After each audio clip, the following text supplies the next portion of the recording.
अस्सलाम वालेकुम जी। आज का लेक्चर है हमारे पास लॉरेंट थ्योरम के बारे में। हम लॉरेंट थ्योरम की डेफिनेशन देखेंगे, फिर इसकी सीरीज को समझेंगे, इसका प्रूफ देखेंगे। तो जनाब शुरू करते हैं। आज की हमारी मेन हेडिंग है Laurent theorem. Let's say f z analytic है inside and on boundary of the ring. ठीक है। अब ये जो बाउंड्री ऑफ द रिंग है ये कहाँ है? Bounded by two concentric circles. जैसे आपके पास इस फिग में देख रहे हैं दो सर्कल्स हैं C1 और C2। तो C1 और C2 के दरमियान में जो आपको रीजन दिख रहा है, ये एक रिंग शेप सी जो चीज दिख रही है, इसके अंदर की बात हो रही है। तो इसमें आप देख सकते हैं C1 का रेडियस छोटा है, C2 का रेडियस बड़ा है। तो इस C1 और C2 के दरमियान में जो पट्टी है, जो आपको रीजन दिख रहा है रिंग शेप सा, इसके अंदर हम मानेंगे कि एफ जेड एनालिटिक है। तो जनाब अब क्या है जनाब? तो हम ऐसी शेप को ना एनालिस रीजन मान लेते हैं जिसमें आप देखें कि आपके पास जो आपका डिस्टेंस है z माइनस ए, जिसे हम बोलेंगे date is greater than r1 और लेस देन क्या होगा? r2 होगा। तो ये हमारी बेसिक कंडीशन आ जाएगी। तो जनाब अब लॉरेंट थ्योरम है क्या? आपको दिख रहा है F Z is equal summation N is equal 0 to infinity. Then आपके पास ए एन आ जाएगा किसमें भाई? Z minus Z not N plus summation N one बराबर आ जाएगा infinity B N over Z minus Z not N. अब यहाँ पे मेरे पास जो चीज है, अगर हम इसके according to over situation change करें तो यहाँ पे ए है, तो यहाँ पे भी हम इसे क्या ले रहे हैं? ए ले रहे हैं। तो आपके पास ये बुनियादी तौर पे अब हमारे पास थ्योरम बन रहा है। जेड नॉट आपका सेंट्रल पॉइंट था, जैसे मैंने अब ए का अकॉर्डिंग टू द फिग मैंने इसे सेट कर दिया है। तो अब आपके पास इसका मतलब लॉरेंट थ्योरम के दो हिस्से आपको अलग अलग दिखाई दे रहे हैं। जरा गौर करो, जो पहली समेशन है वो n जीरो से है इंफिनिटी, जिसमें आपके पास A N Z minus a की पावर n, यानी इसमें पॉजिटिव टर्म आएंगी सारी। जरा बी वाली टर्म देखो, ये अब आपके पास n1 से इंफिनिटी तक है, और इसमें b n divided by z minus a की पावर एन है, यानी कि इसमें जेड की पावर नेगेटिव भी आएंगी। तो इसका मतलब ऐसी सीरीज जिसमें जेड की टर्म पॉजिटिव भी हो, जेड की टर्म नेगेटिव भी हो, that is called Laurent series. तो जनाब अब इसके अंदर जो ए एन है वो किसको रिप्रेजेंट कर रहा है? डेट इज रिप्रेजेंटिंग आपके पास जनाब किस चीज को? A N one over two pi iota integral है C2 आपके पास आ जाएगा एफ डब्ल्यू डी डब्ल्यू आ जाएगा, और डब्ल्यू माइनस से एन प्लस वन के। इसी तरीके से बी एन आ जाएगा आपके पास F W D W W minus से माइनस एन प्लस वन के। तो अकॉर्डिंग टू दिस सिचुएशन अगर हम इसे देखें तो अब आपके पास इस जगह पे ए एन हमें हासिल होगा सिचुएशन वन से, और जो बी एन हासिल होगा हमें डेट इज रीजन टू से हासिल होगा। तो जनाब अब आपके पास ये ए एन की वैल्यू बी एन की वैल्यू आ गई। अब आपने ये जो चीज पढ़ी तो ये हमारे पास अब कहलाता है लॉरेंट थ्योरम। हम इसको प्रूफ देखेंगे। तो इसमें अब आप रिपीट करता हूं, हमारे पास एफ जेड बराबर है इन दो टर्म्स के। इसमें एक आपके पास रेगुलर टर्म कहलाएगी, एक को हम प्रिंसिपल टर्म बोलेंगे। जिसमें ए वाला फैक्टर है, जिसमें जेड पॉजिटिव है, डेट इज कॉल्ड रेगुलर आपके पास टर्म, और जिसमें बी और जेड माइनस ए की पावर एन है, यानी जेड की पावर नेगेटिव में आएगी, that is called principal part, या इसे सिंगुलर पार्ट भी हम बोलते हैं। तो इसमें अब आपको पता है ए एन बराबर है one over two pi iota के, इंटीग्रल है C one F W D W W minus A N plus one के आ जाएगा, और इस तरह बी एन आपके पास इस तौर पे हम इसे देख पाएंगे। तो जनाब अब इसका प्रूफ देखते हैं। लेट्स से हम क्रॉस कट देखते हैं C1 C2 का, और यहाँ पे कॉशी इंटीग्रल फार्मूला देखते हैं मल्टीपली कनेक्टेड रीजन्स के लिए। तो वो फार्मूला अब आप देखते हैं, एफ ए बराबर है one over two pi iota C1 पहले के लिए, फिर हम C2 के लिए देखते हैं, बीच में हम नेगेटिव का साइन लगा रहे हैं। तो अब यहाँ पे एफ ए है, जो सीरीज मैंने पढ़ी उसमें तो एफ जेड था, इसका मतलब ए की जगह पे जेड होना चाहिए। तो फार्मूले में जहां जहां ए आएगा मैं उसकी जगह जेड कर दूंगा, और जो ऑलरेडी जेड है इसे हम किसी और कॉम्प्लेक्स नंबर से जाहिर कर देंगे, लेट्स से डब्ल्यू से जाहिर कर देंगे। तो आपके पास अब यहाँ पे अगर हम इसे तब्दील करें अकॉर्डिंग टू ओवर सिचुएशन, तो एफ जेड बराबर आ जाएगा 1/2 pi iota F W D W W minus G, यानी जी की जगह हमने डब्ल्यू लगा दिया और ए जेड की जगह ए लगा दिया। तो सिचुएशन कुछ यूं बनने वाली है -1/2 pi iota F W D W over W minus जी के। तो जनाब अब अगले स्टेप में हम क्या करते हैं कि आपके पास इस फंक्शन को जो हमारे पास लिखा हुआ है अकॉर्डिंग टू सिचुएशन बन चुका है एफ जेड, इसे मैं इक्वेशन नंबर 1 का अब नाम दे देता हूं जो मेरी सूरत हाल के मुताबिक है। अब यहाँ पे नेगेटिव की टर्म थी, तो मुझे यहाँ पे अगर देखा जाए तो यहाँ पे पॉजिटिव की टर्म आ रही है, तो मैं क्या करता हूँ इसका ऑर्डर चेंज कर देता हूँ। ये w माइनस जेड थे, मैंने कर दिया z माइनस डब्ल्यू, तो नेगेटिव कॉमन ले लिया, तो यहाँ पे पॉजिटिव टर्म आ गई अब आपके पास। तो समझ आ गई बात, ताकि ये सिचुएशन मुझे हासिल हो सके। पहले मैंने इधर एफ ए की जगह एफ जेड बनाया है और अब दरमियान में पॉजिटिव आ गया। तो अब इसका दो हिस्से अब आपको दिख रहे हैं, एक आपके पास C1 वाला पोर्शन है, एक C2 वाला पोर्शन है। दोनों में हम क्या करते हैं कि भाई नीचे डिनोमिनेटर में a प्लस कर देते हैं, माइनस कर देते हैं, फिर इधर भी a प्लस और माइनस कर देते हैं। अगले स्टेप में इनको थोड़ा सा अरेंज करके लिख देते हैं, तो w माइनस ए आ जाएगा आपके पास माइनस जेड माइनस ए, और यहाँ पे z माइनस ए माइनस आ जाएगा w माइनस ए। अब दोनों फैक्टर्स में से आपने करना क्या है, ये नीचे वाली पहली वाली रकम w माइनस से कॉमन लेनी है, इधर पहली रकम क्या है z माइनस से, वो कॉमन लेनी है। तो जब आप कॉमन लेंगे तो वो दूसरे तरफ फैक्टर को जाके डिवाइड भी करेगा साथ में, तो सिचुएशन कुछ यूं आ जाएगी आपके पास कि w माइनस से कॉमन लेके 1 माइनस जेड माइनस ए और w माइनस से आ जाएगा, इसमें से z माइनस से कॉमन लेंगे तो ये इस फैक्टर में आ जाएगा। अब इस जो नीचे ब्रैकेट वाला फैक्टर है, अगर मैं इसे ऊपर ले जाऊं तो क्या इसकी पावर नेगेटिव में नहीं आ जाएगी, तो हमने इसकी पावर नेगेटिव में लिख दी। सेम सिचुएशन मैंने इसमें भी की कि यहां से ये फैक्टर आपने ऊपर ले गए, तो अब आपके पास ये शक्ल बन चुकी है। अब ये जो आपकी इक्वेशन दिख रही है ये अब काफी बड़ी हल करने में होगी, तो इसका मतलब मैं अपनी आसानी के लिए इसको दो अलग अलग पोर्शन बना लेता हूं। जो C1 वाला आपका हिस्सा है इसको मैं नाम दे देता हूं I1 और C2 वाले हिस्से को नाम दे देता हूं I2। तो इसका मतलब अकॉर्डिंग टू सिचुएशन I1 सारे का सारा बराबर होगा किसके, 1/2 pi iota close line 1 omega minus से 1 माइनस जेड माइनस से और w माइनस ए whole power -1 F W D W, यानी ये पहले वाला हिस्सा सारे का सारा मेरे पास I1 है, ये बाद वाला हिस्सा सारे का सारा मेरे पास I2 है। तो अब हम I1 को पहले सॉल्व करेंगे, फिर I2 को सॉल्व करेंगे। जो I1 और I2 की वैल्यूज आएंगी वो दोबारा इक्वेशन नंबर 2 में क्या कर देंगे, प्लेस कर देंगे। तो जनाब अब आपके पास हम शुरू करते हैं पहले I1 को लेके। तो I1 अब हमारे पास ये आ चुका है, मैंने इसे दोबारा लिखा है। अब हम बाइनोमियल थ्योरम जानते हैं, अगर मैं इसे एक्सपेंड करूंगा तो ये 1 plus x square plus x cube आएगा। हम इसे टेलर सीरीज से भी समझ सकते हैं।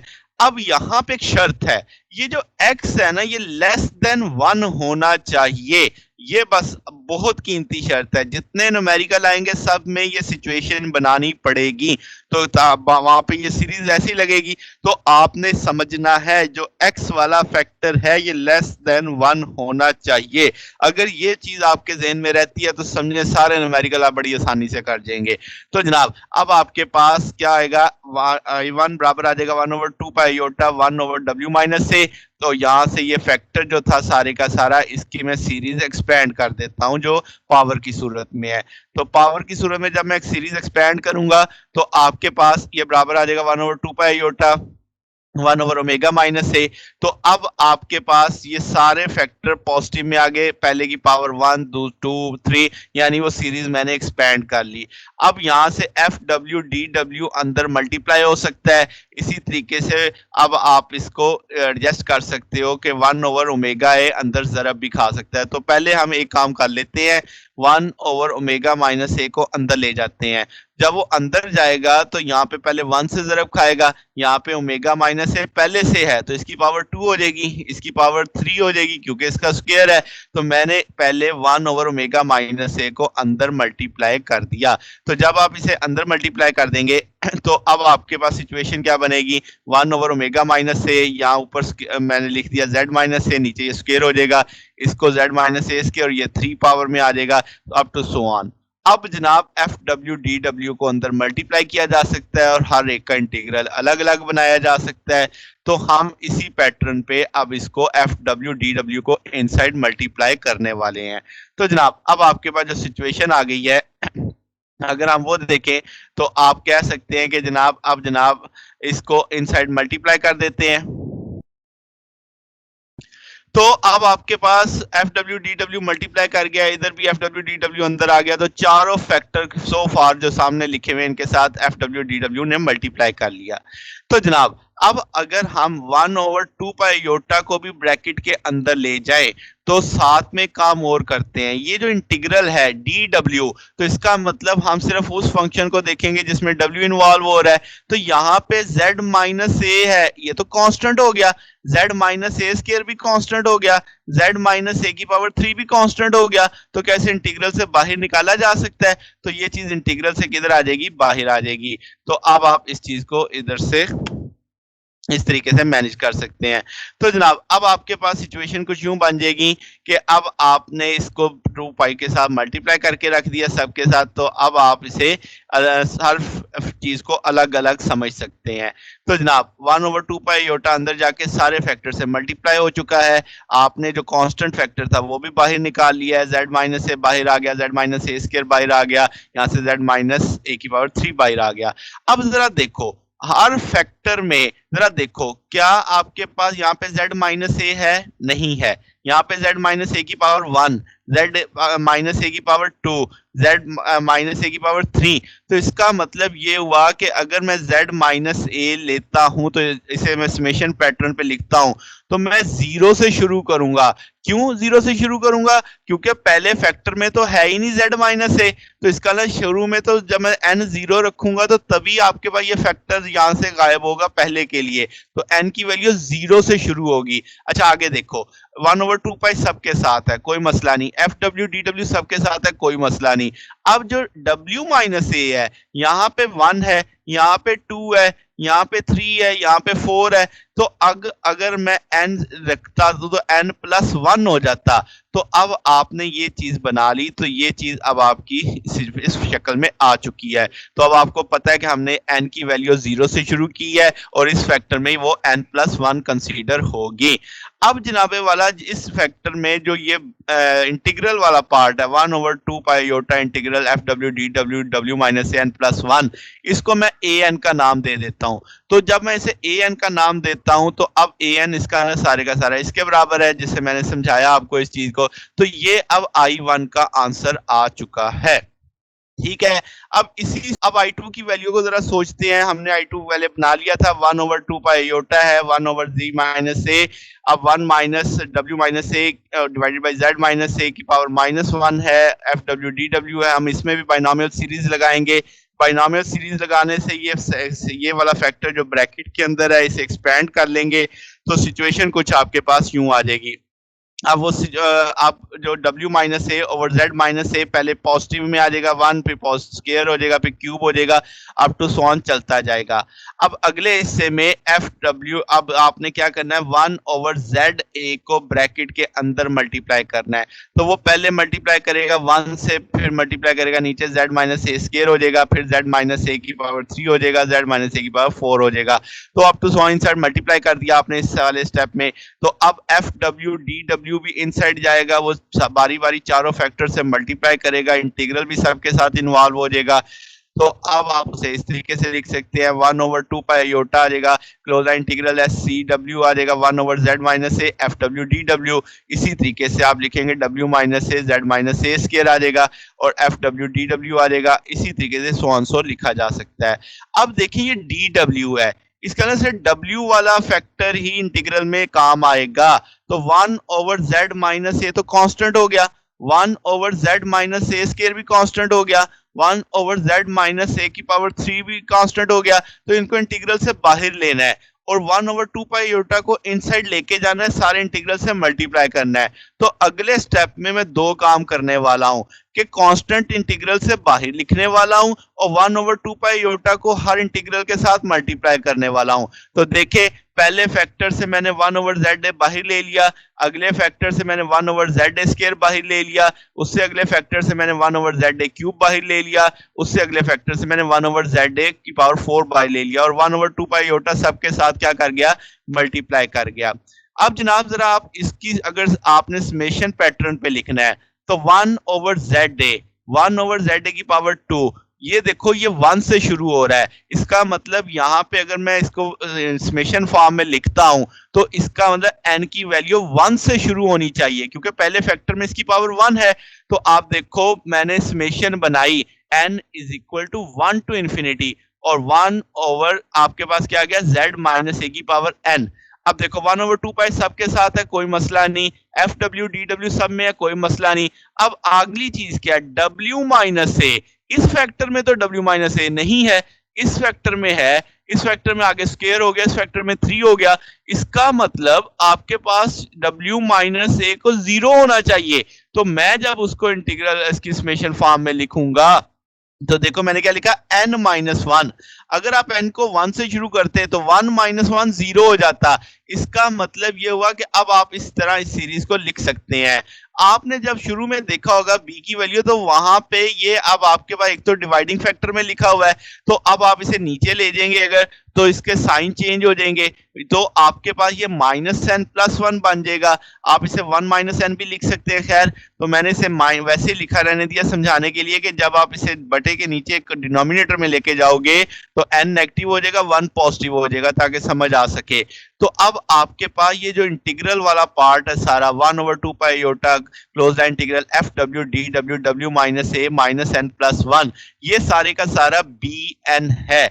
जैसे मैंने यहाँ पे मेंशन कर दिया, तो मैं इसे I2 की वैल्यू में bn लिख सकता हूँ। तो जनाब अब आपके पास I2 की वैल्यू भी है, अब आपके पास I1 की वैल्यू भी है, तो अब आप इसे इस पैटर्न पे लिख सकते हैं। तो अब जनाब आपके पास ये चीज जो अब आपको बनी, ये चीज आपके लिए क्या कहलाएगी, सारी की सारी ये चीज आपके लिए लॉरेंट थ्योरम कहलाएगी। इसमें जो पहला पार्ट है इसे हमने आपने देखा I1 का जवाब आया हुआ है, ये आपके पास I2 का जवाब आया हुआ है, तो हम इसे मिल के लॉरेंट थ्योरम बोलेंगे। पहले पार्ट को हम रेगुलर पार्ट बोलते हैं, दूसरे पार्ट को प्रिंसिपल पार्ट बोलते हैं। तो आपके पास ये आज का थ्योरम था। आज आपने इसका प्रूफ देखा। आपने अगर इससे पहले टेलर थ्योरम वाला लेक्चर देखा तो आपने देखा सेम एग्जैक्ट वही सारे स्टेप्स हैं जो हमने रिपीट किए हैं, बस इसमें थोड़ी डेरिवेशन ज्यादा है, मैथमेटिकल स्टेप थोड़े ज्यादा है। तो जनाब ये आज के लेक्चर में अगर आपको कोई डाउट हो, कोई क्वेरी पूछनी हो तो आप कमेंट्स में पूछ सकते हैं। वीडियो अच्छी लगी हो तो वीडियो को लाइक कीजिएगा, दोस्तों के साथ शेयर कीजिएगा और चैनल को भी सब्सक्राइब कर दीजिएगा। आज के लिए बस इतना ही, बकिया इंशाल्लाह फिर कल देखेंगे। ओके, अल्लाह हाफिज।